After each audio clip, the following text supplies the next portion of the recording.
জাগো বাহে তিস্তা বাঁচাও, জাগো বাহে দেশ বাঁচাও। আসুন, এই হোক আমাদের স্লোগান, এই হোক আমাদের শপথ। আজকে সারা বিশ্ব, পৃথিবীর সব মানুষ আজকে দেখে রাখুক, আজকে জেনে রাখুক যে উত্তরাঞ্চলের এই যে লাখো কোটি মানুষ তিস্তা নদীর পানির ন্যায্য হিস্সা থেকে আজকে বঞ্চিত, এবং এই জন্য এই কারণে মানুষগুলা আজ এখানে অধিকার, যে মানুষের যে পানির অধিকার, এই অধিকার আদায়ের দাবিতে এইসব মানুষরা আজকে জাগো বাহে তিস্তা বাঁচাও স্লোগানে গত 2 দিন ধরে আপনারা সকলে এখানে তিস্তা পাড়ে সমবেত হয়েছেন।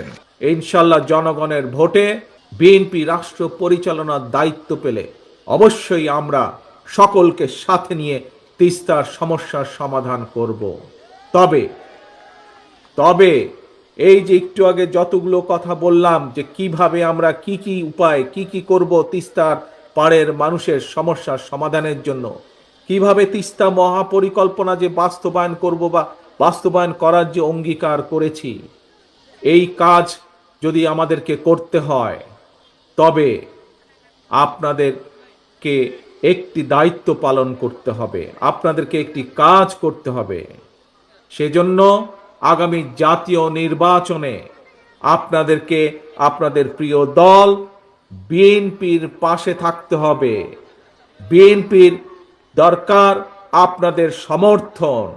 আপনাদের সমর্থন থাকলে, দেশবাসীর সমর্থন থাকলে ইনশাল্লাহ আমরা এই ধরনের তিস্তা সহ আরো যেই কাজগুলো আছে ইনশাল্লাহ সেই কাজগুলো বা সেই সমস্যার সমাধান করার আমরা সুযোগ পাবো ইনশাল্লাহ।